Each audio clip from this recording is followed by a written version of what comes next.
క్రింది వాటిలో మౌర్యుల చరిత్రకు గల ఆధారాలకు సంబంధించి సరైన వాక్యాలను గుర్తించండి. ABCDలు సరైనవేనంటండి. చూద్దాం. మొగస్తనీస్ గ్రీకు భాషలో వ్రాసిన ఇండికా మౌర్యుల గురించి చాలా సమాచారం ఇస్తుంది.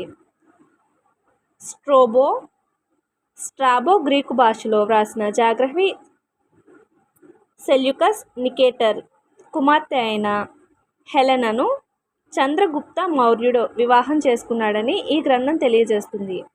శ్రీలంక బౌద్ధ గ్రంథాలైన మహావంశ, దీపవంశ, కులవంశ మరియు వంశత పకాసిని అనే ఖాళీ గ్రంథాల మౌర్యుల గురించి సమాచారాన్ని ఇస్తున్నాయి. ఆప్షన్ డి విశాఖదత్తుడు రాసిన ముద్రా రాక్షసము మౌర్య సామ్రాజ్య స్థాపన గురించి తెలియజేస్తుంది.